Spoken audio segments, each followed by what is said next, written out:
back in 10 years and you go, damn, that was fun. I know. Yeah, it's, I can identify because, yeah. we had no idea when we hit Brand New Man that just went. Yeah.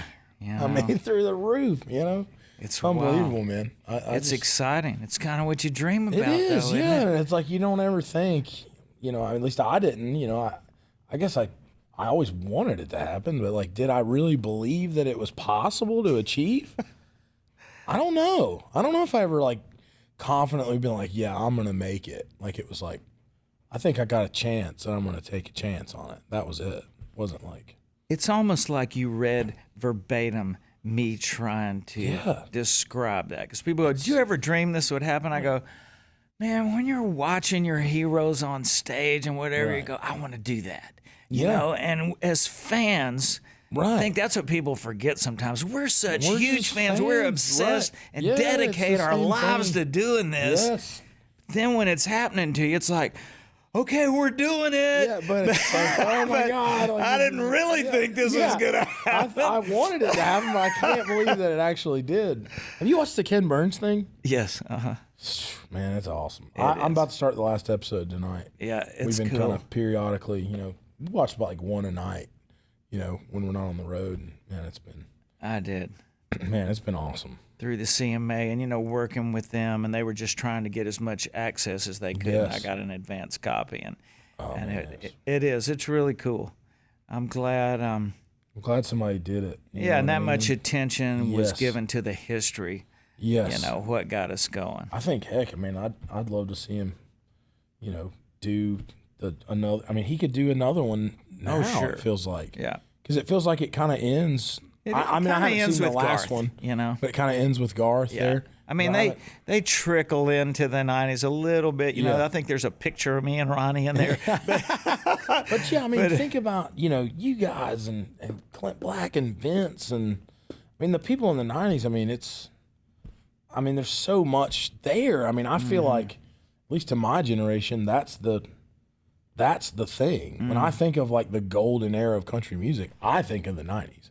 I know a lot of people think of the 70s, but I think of the 90s. That's what I think of. Like, that's when it was this big. That's when it was Shania and it was huge. It couldn't have been any bigger. Yeah. It's never been bigger than that. That was, as far as Urban Cowboy was kind of hitting before I came, so that was kind of late 70s, I guess, because I got here like in 79 or 80. But for me, it was all Outlaws. Yes. It was all Waylon and Willie and Jerry Jeff and all those guys. That's what got me fired up. I went, there's just nothing cooler than these guys right here. Are they country? Then I am.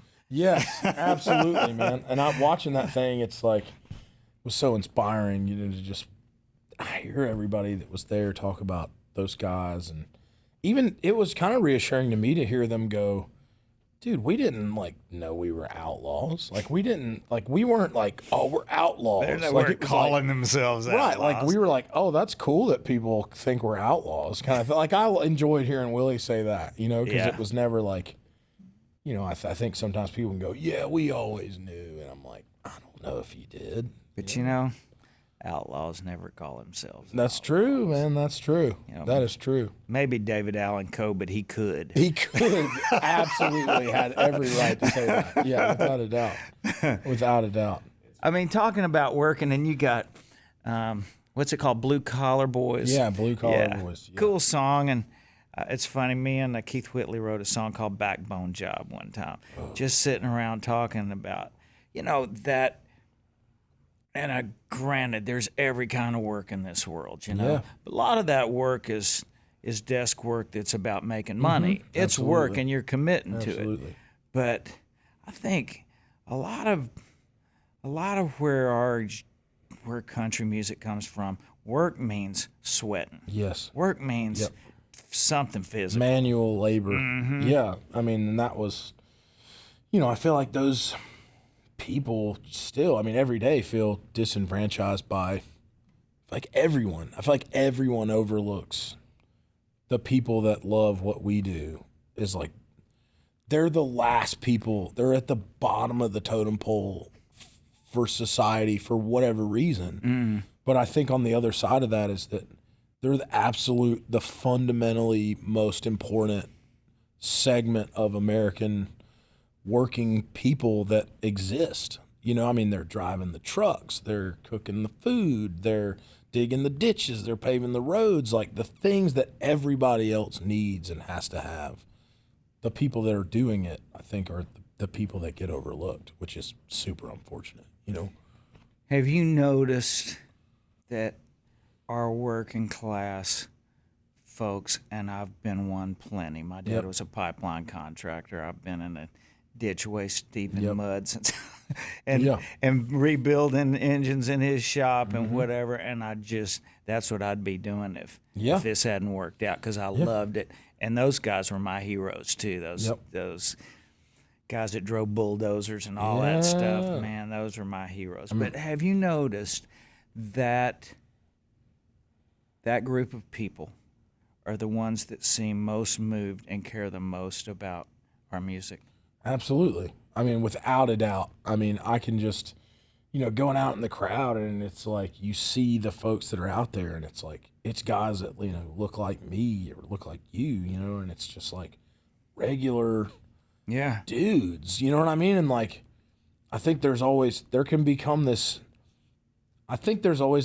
underdog like spirit to that thing, like, because I think those people feel disenfranchised because I think they feel like people look down on their job or think that they're not smart or think that, they didn't try hard enough to do something that's, deemed as an acceptable job. And I feel sometimes that people think that way about our music too, is they think, oh, well, you do country music? Ha, that's cute. You know what I mean? And like, to me, I mean, I'm offended by that, and so I think there's that shared emotion to like want to prove myself, every night when I'm on stage or in the writing room. I think that spirit runs parallel in our genre. Like, our genre has always been looked at as like, oh, you're at the Grammys. Oh, you're a country guy.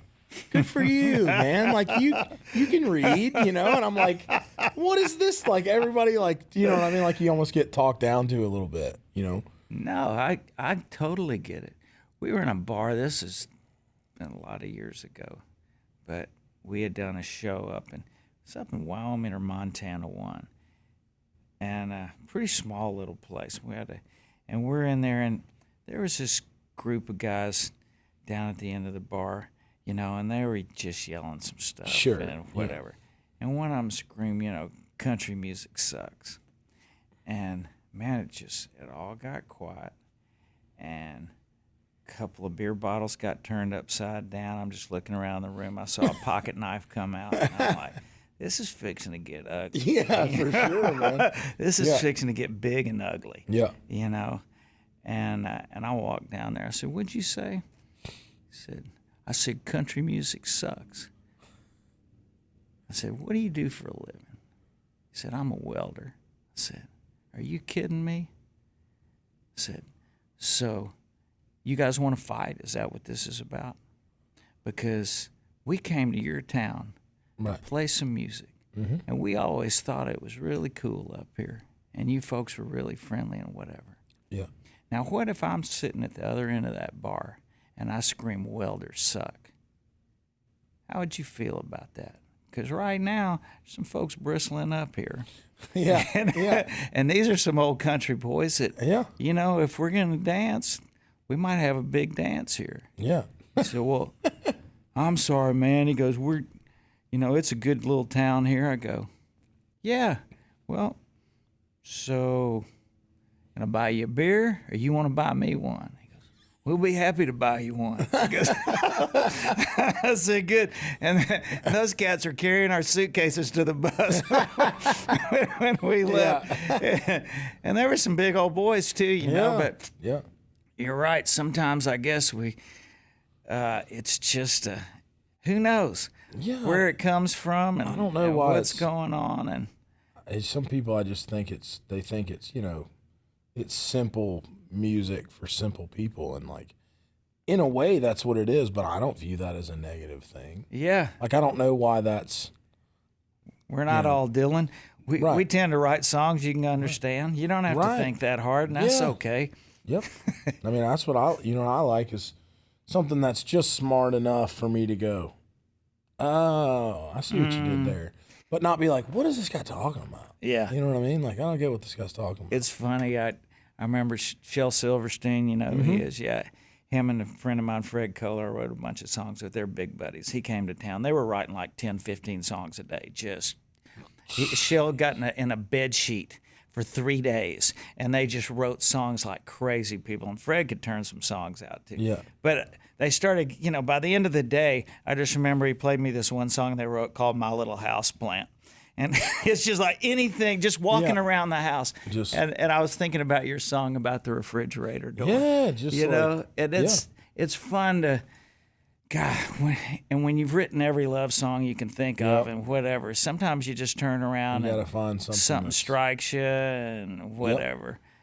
Is that a song? Is that a title you came up with? Yeah. You know, I just always remembered that image of, that was always like, I don't know, I guess it would be like my family's version of like going to the, flipping on CNN. Like what was happening in my family was on the refrigerator. Like we're going to go, here's an invite to this wedding, and here's, your cousin just went on a cruise and he sent us this postcard of this, and there's pictures of the dogs and pictures of the cousins and the family and us and me and my parents and the grocery list and the shopping list, and every goddamn thing that we needed to know was on that refrigerator. Bulletin board. Schedule. I mean, here's the calendar was on the side of the fridge, and you're flipping it, and it was just like the happening spot. If you needed to know something, it was probably on the refrigerator. Mm-hmm. I couldn't believe nobody had ever written a song about that, because when I would go to other people's houses, everybody's, at that time, that was before iPads and all that stuff. It was just like, that's where everything that the family needed to reference, everybody was going to the fridge at some point during the day, and that was just kind of the bulletin board. And those magnets start becoming collector's items too. Yeah, I mean, do you have your favorite one? Oh, I got tons of magnets at the house. I'm into it. Me and my fiance try to get one every town we go to. And get one. Like we'll go to a store, hell, even a gas station, and get one and bring it home. And we get all excited about putting it on the fridge and looking at all the places we've been and stuff. So it's pretty neat. Good. You got your new place or something? I do. Yeah, we live about an hour out from downtown now, like out west, which is really great. Cool. To get out. There's no traffic that way, which is great. I mean, if you're listening, it's horrible. Yeah. Don't move out there. It's so overcrowded. We Ronnie's totally got a little it, farm out there. I like it out there. Man. Yeah. It's fantastic. It's pretty cool all the way around, though. Yeah, we've had a farm south of town. McGraw talked me into buying years ago, and I just keep adding on to it when some land comes up. That's what I want to. I mean, I want to do is find. We got some stuff on the backside of ours that I'm like, I can't figure out who owns it though. I mean, we've looked at the deeds and the this and that, and it's like, it's been willed down so many times that it's like, it's so convoluted. Like you don't even know who's. Yeah. I mean, we know who owned it in the 1875, but then every 20 years somebody's getting it, and it's been sold, and then they're willing it down, and it's like, so it's hard to even figure out. You can find out. You can't hide money. Next show, you just need to get you an investigator down. You go get that land, because next thing you know, you're gonna go, who just bought it? Right. Oh no, I wanted that. I know. That's what ain't making any more. I know. Start getting your little piece going. Get them 4-wheelers fired up. I got the 4-wheelers. I just need more space to ride them on. That's all I need. That's awesome, I've worn the dirt on the one track I run now. I've worn the grass out on that track. Well, I thought you might have run out of money because you had to hire me and Ronnie to come sing for nothing. And I'm like, that's what's happened. He's run his label over budget here. I've got 100 4-wheelers now. So he's got to get a couple of guys can't even sing in tune to come in here and try and save this song. gotta save the record, man. You know, It was fun. Well, thanks for singing on ours, and that was really fun. man. No, it was fun. And I couldn't be more excited for everything that's going on for thank you. you, Yeah, man. Yeah, keep it's up been the good awesome. work. Yes, sir, brother. Appreciate you coming yes, in. sir. Anytime. Appreciate you coming in. Dang.